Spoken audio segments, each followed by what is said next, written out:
जय हिंद दोस्तों, आप सभी को स्वागत है हमारे YouTube चैनल HRV क्लासेस में। आज हम सब सीखने वाले व्याकरण के बारे में, वर्ण के बारे में जानने वाले हैं।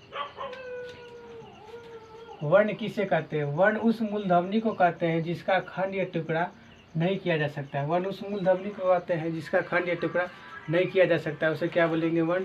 वर्ण उन वर्ण को कहते हैं जिसका एक से दुगो नहीं बना सकते, उसे बोलते हैं वर्ण। जैसे में दिया है अ, हर्षी, हर्षु, अव्यय वर्ण के। जैसे वर्ण के कितने भेद है? वर्ण के दो भेद है। पहला हो गया स्वर वर्ण, दूसरा व्यंजन वर्ण। पहला दिया स्वर वर्ण किसे कहते हैं? स्वर वर्ण उन वर्ण को उन वर्ण या ध्वनियों को कहते हैं जिनका उच्चारण स्वतः यानी कि स्वतंत्र रूप से होता है, उसे स्वर वर्ण बोलते हैं।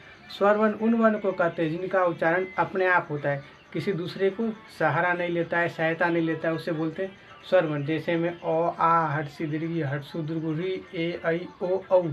ये हो गए स्वर वर्ण की। जैसे इनकी संख्या कितनी है? स्वर वर्ण की संख्या 11 है। उसके बाद आते हैं दूसरा व्यंजन वर्ण। व्यंजन वर्ण किसे कहते हैं? व्यंजन वर्ण उन वर्ण या ध्वनियों को कहते हैं जिनका उच्चारण स्वर की सहायता से बोली जाती हो, उसका उन्हें क्या बोलेंगे? व्यंजन वर्ण। व्यंजन वर्ण उन वर्ण को कहते हैं जिनका उच्चारण स्वर की सहायता से लेके तब बोले जाते हैं, उसे उच्चारण होता है, तब उसे क्या बोलेंगे?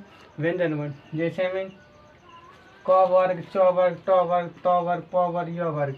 व्यंजन वर्ण की संख्या कितनी है? तो 33। अगर वीडियो अच्छा लगे तो अपने दोस्तों के साथ शेयर करें।